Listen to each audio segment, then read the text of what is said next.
दोस्तों, जिस तरह किताब हमें ज्ञान और सीख यानी नॉलेज एंड लेसन दोनों देती है, ठीक उसी प्रकार कुछ बॉलीवुड हिंदी मूवीज़ भी नॉलेज और लेसन दोनों देती है हमें। तो दोस्तों, आज मैं 5 ऐसी मूवीज़ के बारे में बात करने जा रहा हूँ जो न तो आपको सिर्फ नॉलेज और लेसन देगी, लेकिन साथ ही साथ एक सोशल मैसेज भी छोड़कर जाएगी। तो हे दोस्तों, मैं अभिजीत फिर हाजिर हूँ किताब प्रेमियों की दुनिया पर। तो दोस्तों, चलिए शुरू करते हैं। तो दोस्तों, 5वें नंबर पर जिस मूवी को मैंने रखा है उसका नाम है कल हो ना हो। कल हो ना हो कहानी है अमन की। अमन, उसे पता नहीं है कि वो कितना दिन जीने वाला है और वो कल हो भी या नहीं भी। इसीलिए उसके पास 2 विकल्प है, या तो वह ज़िंदगी को भरपूर और खुशी के साथ जिए, या तो वह हमेशा तनावग्रस्त या चिंतित होकर जिए कि वह मरने वाला है। मगर अमन जो है, वो जैसे नाम से ही पता चलता है कि अमन, चैन, शांति फैलाने वाला। तो अमन जो है वो चाहता है कि न सिर्फ वो खुश रहे बल्कि वह लोगों को भी खुश रखे। हालांकि वह अंदर ही अंदर यह जानता है कि उसे एक कठिन बीमारी है और वो मरने वाला है, मगर फिर भी वह ज़िंदगी को बहुत ही खुशी से भरपूर आनंद से वह जीना चाहता है। और इसी बीच उसकी मुलाकात होती है नैना और नैना के परिवार से। नैना एक ऐसी लड़की है जो कि अपने परिवार के कारण दुखी दुखी सी रहती है और कहीं ना कहीं वो ज़िंदगी को बहुत दुख से या बहुत ही कष्ट से जीती रहती है, क्योंकि उसके परिवार की बहुत सारी समस्याएं हैं। अमन नैना की ज़िंदगी में आता है और उसे खुशी से जीना सिखाता है। अमन नैना के परिवार की समस्याओं को भी दूर करना शुरू करता है और इसी तरह नैना धीरे धीरे अमन से प्यार करने लग जाती है। मगर अमन नहीं चाहता कि शादी के बाद एक दिन जब अमन मर जाएगा तो नैना उसकी विधवा बन के रहे। इसीलिए अमन नैना को ऐसे हाथों में सौंप कर जाता है जो कि नैना से प्यार करता है, जो सैफ अली खान का किरदार रहता है। तो कहीं ना कहीं आप इस मूवी में देखेंगे कि अमन जो किरदार है बहुत ही हंसी खुशी रहने वाला किरदार है, दूसरों को खुश करने वाला किरदार है। और जीवन भी यही है कि आप स्वार्थी नहीं बनिए, आप स्वार्थहीन होकर सब काम कीजिए। और अगर हम छोटी छोटी मुश्किलों में घबरा जाते हैं, मगर आपके सामने अगर मृत्यु खड़ी हो, आप सोचिए कि एक जो फौज में है या एक बॉम्ब डिफ्यूज़र है, उसे तो पता भी नहीं कि कल उसकी ज़िंदगी में आने वाला भी है या नहीं, पर फिर भी वह खुशी खुशी अपने काम को करता है। ठीक इसी तरह हमें भी अपने जीवन को भरपूर जीना चाहिए। इसीलिए तो कहा गया है, हर पल यहाँ जी भर जियो, जो है समा कल हो ना हो। तो हर पल को आप खुशी से जीते रहिए और हर पल आपके लिए बहुत ज़्यादा महत्वपूर्ण है। क्या पता आप कल हो ना हो।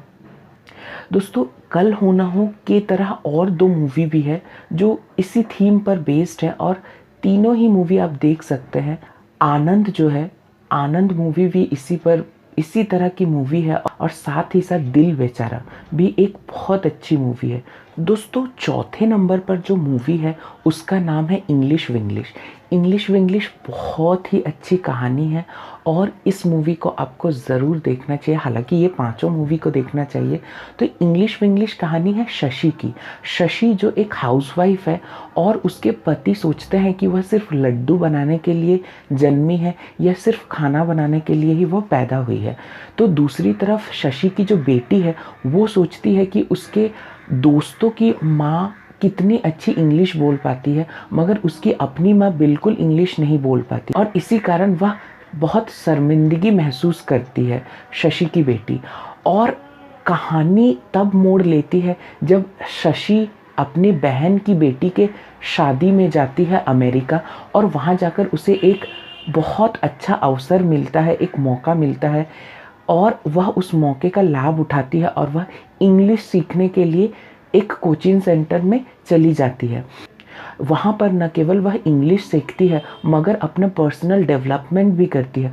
वो बहुत मेहनत करती है और वह अंत तक इंग्लिश सीख जाती है। और इस कहानी की बहुत अच्छी मुझे 2 बातें लगी।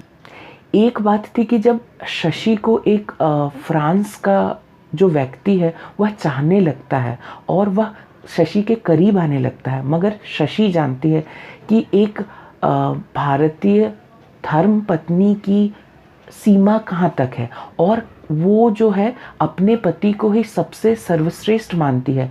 और वह जानती है कि उसका जो दोस्त है, जो फ्रांसीसी व्यक्ति है, वो उसका सिर्फ एक दोस्त है, और उसके लिए यानी शशि के लिए उसका पति ही सब कुछ है। तो ये दिखाता है कि एक इंडियन हाउसवाइफ के लिए प्रायोरिटी क्या है। उसके लिए उसका पति ही सब कुछ है, उसके लिए उसका परिवार ही सब कुछ है। एक हाउसवाइफ जो है वो 24 घंटे 7 दिन बिना कोई पैसे लिए काम की जाती है, निस्वार्थ भाव से अपने पति के लिए, अपने परिवार के लिए। मगर शायद वही परिवार उसे क्या कहूँ, अप्रिशिएट नहीं करता, उसे नहीं कहता कि तुम बहुत अच्छा काम कर रही हो। वे सोचते हैं कि यह तो उनका कर्तव्य है। तो यही चीज़ दिखाया गया है कि एक हाउसवाइफ भी कितना ज़्यादा डेडिकेटेड रहती है अपने परिवार के लिए। वो अपने परिवार को सबसे ऊपर रखती है और उसका पति ही सब कुछ होता है। और दूसरी जो चीज़ थी कि शशि इंग्लिश सीख जाने के बाद जब फिर से अमेरिका से भारत लौटती है, तो वह फ्लाइट में कहती है कि do you have any Hindi newspaper. तो कहीं ना कहीं ये दिखाता है कि शशि जो है अपने मूल से, अपने रूट से, अपने बेस से जुड़ी हुई है। हम बहुत ही तौहीन करते हैं अपने देश की भाषा की, हिंदी की या फिर पंजाबी की, बंगाली की। हमें लगता है कि इंग्लिश ही सब कुछ है और इंग्लिश मीडियम से ही सब कुछ आता है। लेकिन कहीं ना कहीं आप सोचिए कि आप अगर चाइना जाइए या तो आप साउथ कोरिया जाइए, बहुत सारे ऐसे देश है, यूरोपियन कंट्रीज़ जाइए, वहाँ पर वे लोग अपने भाषा पर ही जोर देते हैं। और हमें शर्म आती है कि हम अपने भाषा को जानते हैं, हम हिंदी जानते हैं, हमें शर्म आती है। हम बंगाली जानते हैं, बंगाली मीडियम से है, मराठी मीडियम से है, तो हमें शर्म आती है। और इस शर्म को हमें बिल्कुल नहीं करना चाहिए। हमें अपने रूट, अपने बेस को जानना चाहिए। हम भारतवासी हैं और हमें अपनी भाषा को जानना चाहिए, इससे शर्म नहीं करना चाहिए। इंग्लिश तो हमें जानना चाहिए, मगर साथ ही साथ अपने भाषा को भी जानना चाहिए। और हमें शो ऑफ नहीं करना चाहिए कि हमें इंग्लिश पता है।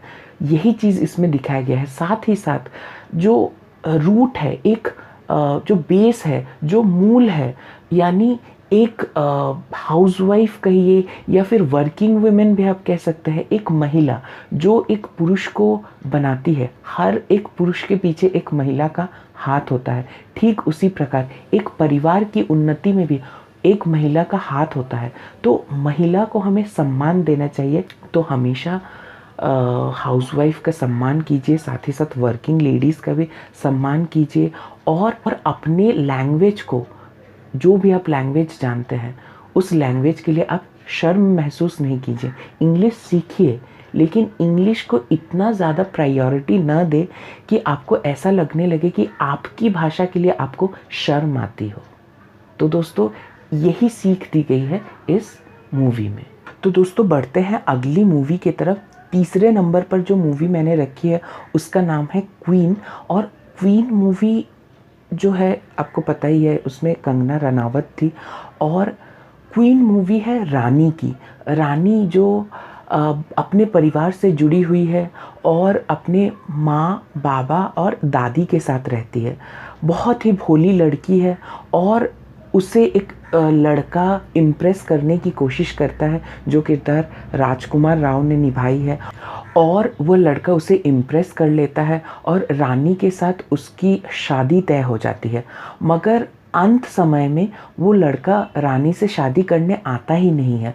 और रानी को बहुत दुख होता है कि किस तरह वह जिसे चाहती थी और जो लड़का उसे चाहता था, उसे किस तरह धोखा दे दिया, बीच रास्ते में उसे छोड़कर चला गया। रानी बहुत रोती है, बहुत दुखी होती है। मगर रानी सोचती है कि उसने जो हनीमून का प्लान बनाया था शादी के बाद जाने का, वो प्लान वह कैंसिल नहीं करने वाली। उसे पेरिस बहुत अच्छा लगता है और वह पेरिस जाती है अपने हनीमून मनाने के लिए। हनीमून वो अकेले ही जाती है और वहाँ जाकर, यानी पेरिस में जाकर, पहल तो वह टीवी देखती है। मगर उसकी दादी कहती है तू बाहर निकल और पेरिस में घूमा फिरा कर। और रानी जो है वो बाहर निकलती है और वह दुनिया को देखती है। वो देखती है कि दुनिया में कितने सारे लोग हैं, दुनिया कितनी बड़ी है। और धीरे धीरे धीरे धीरे उसके मन में तो वो दर्द है ही, क्योंकि कभी वो ड्रिंक करके रोती है और कहती है कि मेरी ज़िंदगी बर्बाद हो गई। तो कभी वो आईफिल टावर से दूर भागते रहती है, क्योंकि वो सोचती है कि क्योंकि वो सोची थी कि शादी के बाद वह अपने पति के साथ आईफिल टावर आएगी। मगर धीरे धीरे धीरे धीरे उसमें बहुत चेंजेस आते हैं, बहुत परिवर्तन आते हैं और वह अब अकेले घूमने फिरने लगती है। जो लड़की उस अपने शहर से बाहर नहीं निकली थी, वो लड़की विदेश जाकर अकेले अकेले घूमती है।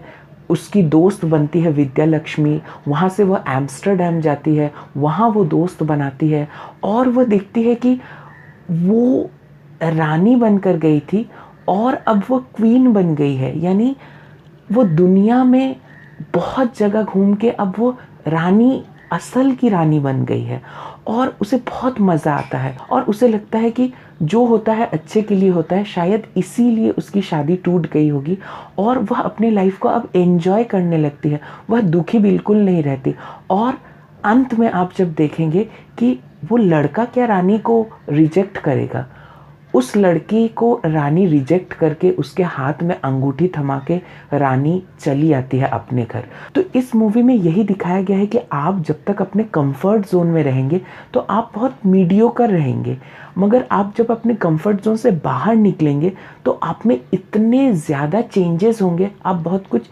सीख पाएंगे, आप बहुत कुछ जान पाएंगे और आपके अंदर आप खुद अंतर देख पाएंगे, क्योंकि आप बहुत ज़्यादा जान पाएंगे, आप दुनिया को देख पाएंगे। और कंफर्ट जोन यानी क्या, जो हम जानते हैं उसी के अंदर रहना। मगर हम जब तक अनकंफर्टेबल जोन में नहीं जाएंगे, यानी हम जो जानते हैं उसके बाहर की भी एक दुनिया है और जब तक हम उस दुनिया को नहीं देखेंगे हम बहुत कुछ नहीं जान पाएंगे, हम बहुत कुछ एक्सप्लोर नहीं कर पाएंगे और हमारे अंदर क्या क्या क्षमताएं हैं, क्या क्या स्ट्रेंथ्स है, क्या क्या वीकनेसेस है, वो चीज़ हम नहीं जान पाएंगे।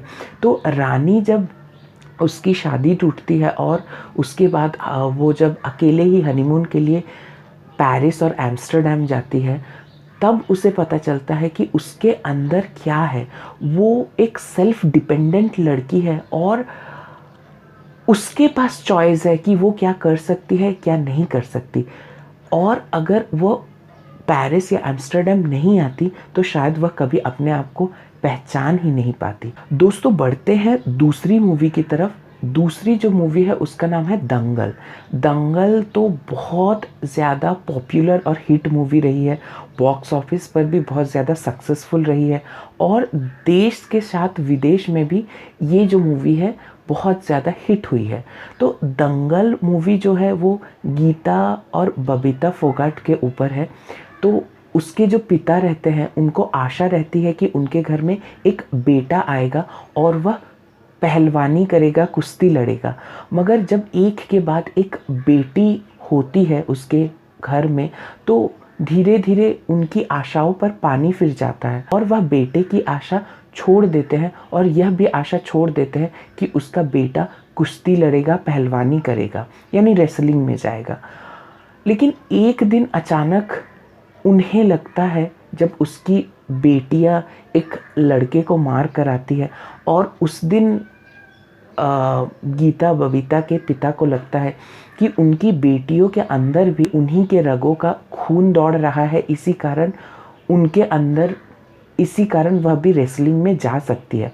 और इसके बाद से एक पिता की मेहनत शुरू होती है अपने बेटियों को रेसलर बनाने के लिए। गीता बबीता के जो पिता है वो जी तोड़ मेहनत करते हैं अपनी बेटी को रेसलर बनाने के लिए और उनकी बेटियां तो पहले बहुत ही परेशान हो जाती है, सोचती है कि क्यों उसने उस लड़के को मारा था जिसके कारण उसके पिता उनको रेसलर बनाना चाहते हैं। मगर धीरे धीरे उनके पिता की जो मेहनत है वो रंग लाती है और पहले तो जो गीता है वो रेसलर कंपटीशन में जो है, ओलंपिक्स में जो है वो चुनी जाती है। और धीरे धीरे एक समय आता है कि जब गीता जो है अपने दूसरे दोस्तों से मिलती है, उसके तौर तरीके बदलने लग जाते हैं और अब वो पापा को अवॉइड करना शुरू करती है।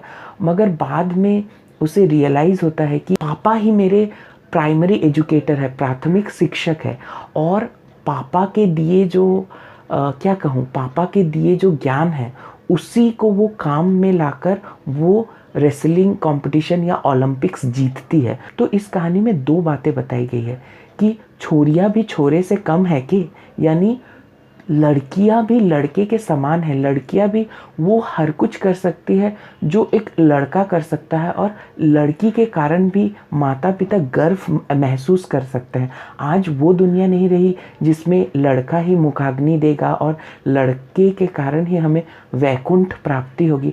आज लड़की भी एक लड़के के समान है और उस पर भी हमें गर्व होना चाहिए। और दूसरी जो सीख मिलती है कि एक पिता किस तरह अपनी बेटियों के पीछे या बेटे के पीछे उन्हें सक्सेसफुल बनाने के लिए क्या क्या नहीं करते।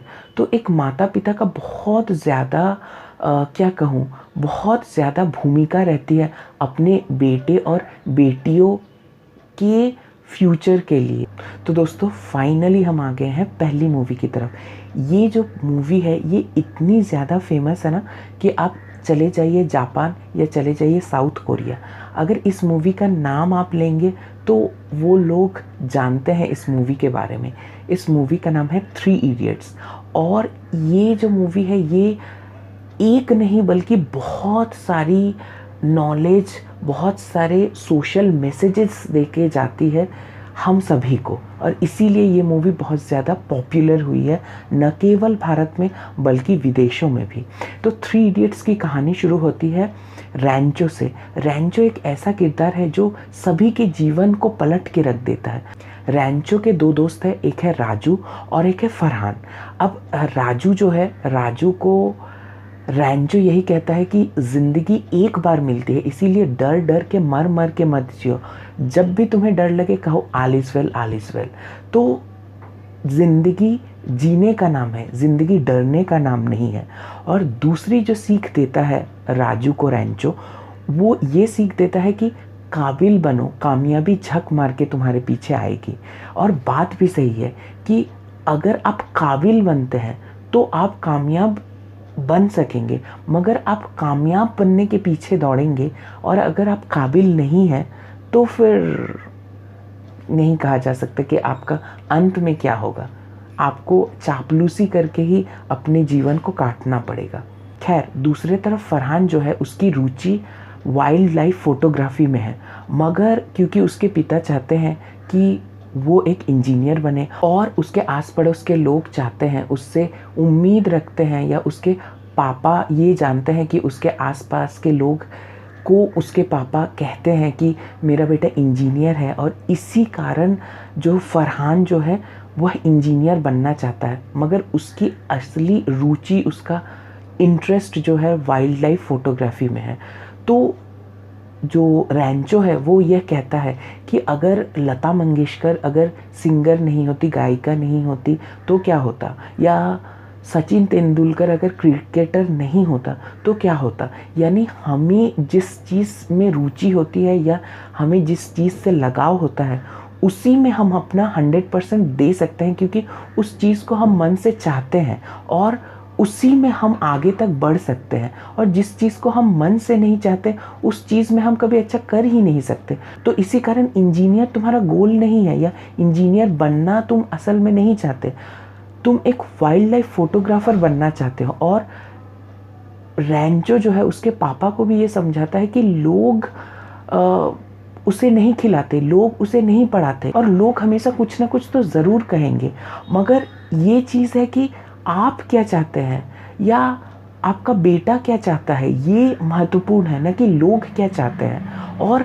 यही होता है कि हम लोग के प्रेशर में अपना करियर चुनते हैं, मगर हम ये देखते ही नहीं कि हमें क्या पसंद है। तो ये भी एक बहुत बड़ा मैसेज है कि आप क्या बनना चाहते हैं, वो चीज़ आपके दिल की बात को सुनिए, न कि आप लोगों की बात को सुनिए। दूसरे तरफ जो प्रिया है, यानी जो प्रेमिका है रैंचो की, वो तो बहुत ही अच्छी केमिस्ट्री दिखाई गई है कि किस तरह प्रिया एक गधे से शादी करना चाहती है, जो कि हमेशा प्राइस टैग या प्राइस के ऊपर ही, मूल्य कितना है किसी भी चीज़ का, उसी के बारे में बात करते रहता है। तो पुदीने की चटनी से एक डेमो तो दे देता है रैंचो, तो तभी से कहीं ना कहीं डॉक्टर प्रिया जो है वो इम्प्रेस हो जाती है। मगर धीरे धीरे कहानी में ये भी पता चलता है कि प्रिया के जो पिता है, जो कि रैंचो के प्रोफेसर है, उनके बेटे ने आत्महत्या की थी क्योंकि वो अपने पिता के जो उम्मीदों पर खरा नहीं उतर पाया था।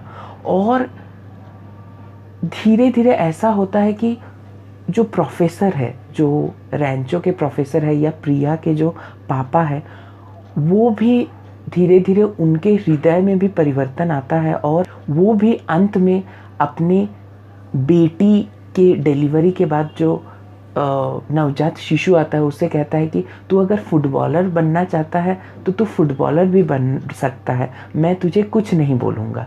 तो कहीं ना कहीं रैंचो जो है वो सभी के ज़िंदगी में इस तरह के परिवर्तन लाता है कि सभी लोग उससे प्रभावित होते हैं और कुछ ना कुछ ऐसा निर्णय लेते हैं जो कि वो पहले नहीं ले पाते थे। और इसके साथ एक और सीख दी गई है कि रटिए मत, यानी मगअप मत कीजिए, समझिए और उसके बाद उस चीज़ को अप्लाई कीजिए।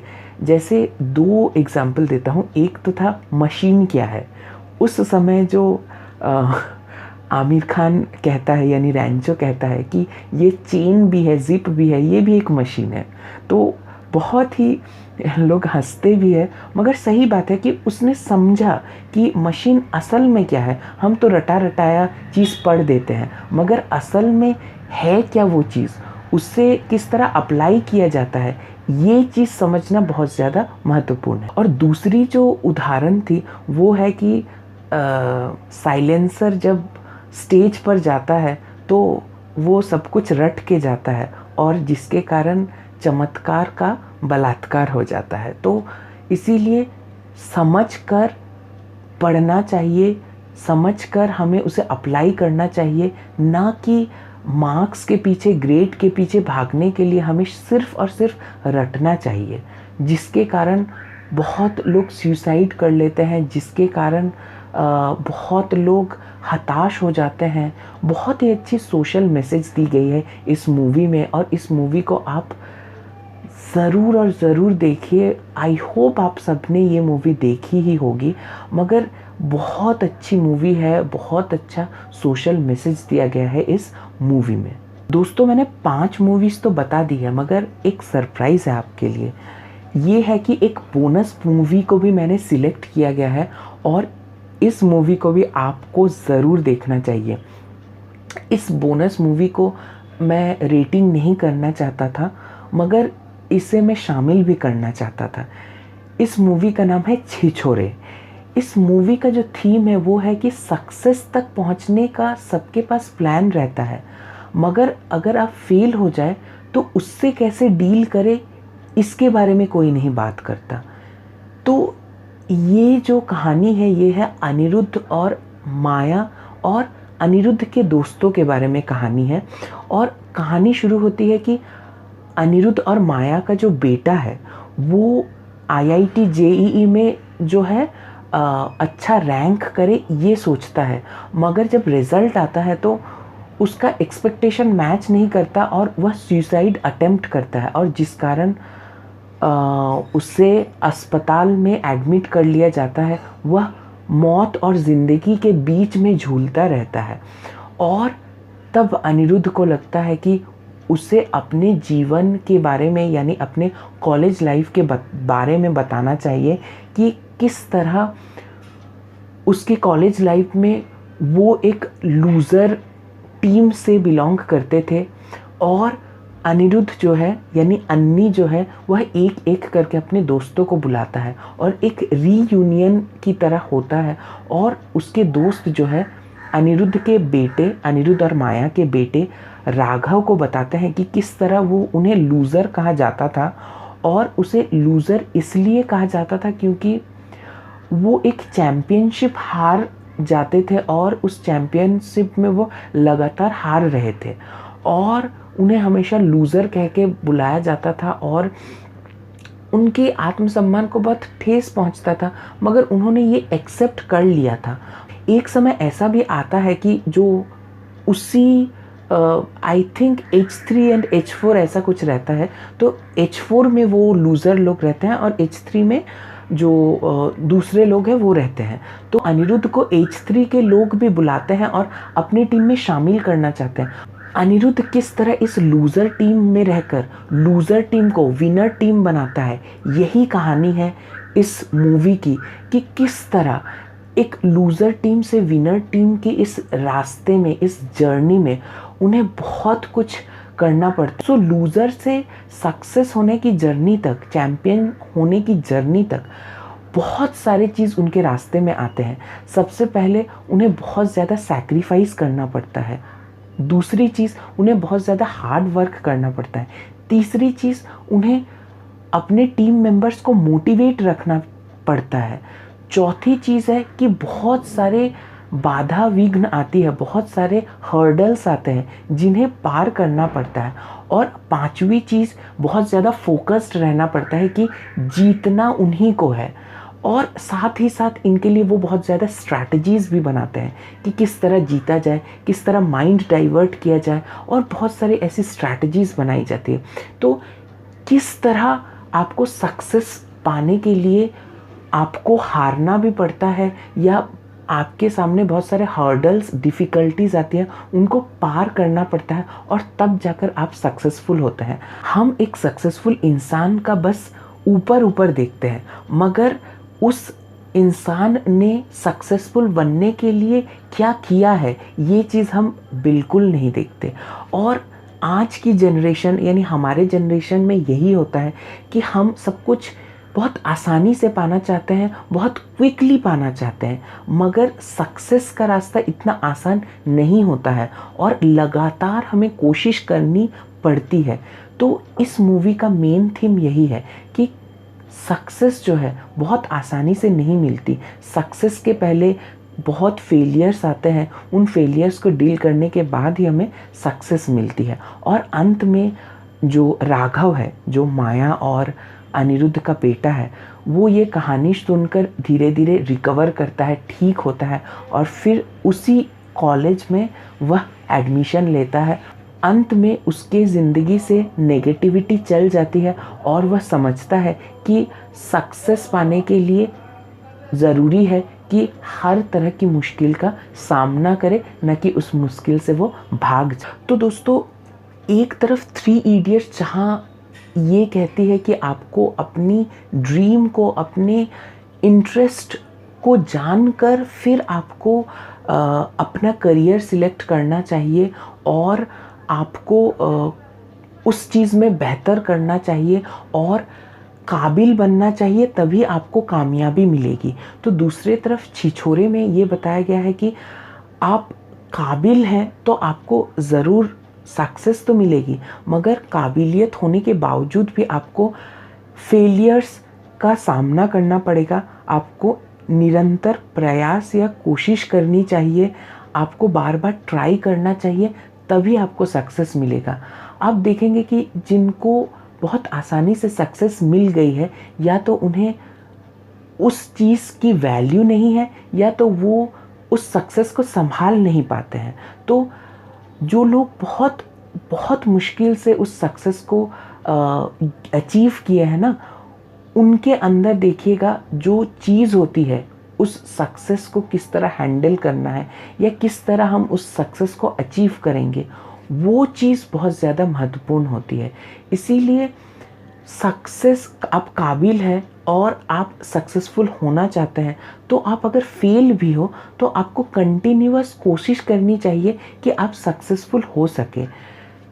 तभी जाकर करने से, बार बार कोशिश करने से ही आप ज़रूर एक दिन सफल हो जाएंगे। आधे से ज़्यादा लोगों को तो यही पता नहीं होता कि वो बनना क्या चाहते हैं, और वो बहुत ज़्यादा कंफ्यूज्ड हो जाते हैं। वो कुछ एक चीज़ सिलेक्ट भी कर लेते हैं, मगर ऐसा कुछ होता है कि वो वो चीज़ तो कर तो रहे हैं मगर उन्हें वो चीज़ करना अच्छा ही नहीं लगता, वो पसंद ही नहीं करते।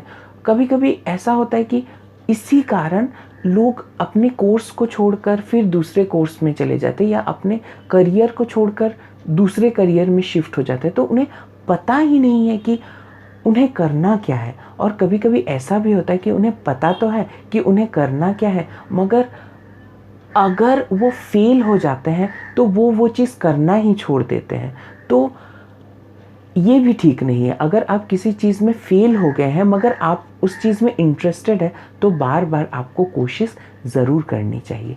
तो ये थी दोस्तों मेरी 5 मूवीज़ की सजेशंस और एक बोनस मूवी। और मुझे लगता है कि थ्री इडियट्स और छिछोरे दोनों मूवी एक दूसरे के बिना अधूरी है।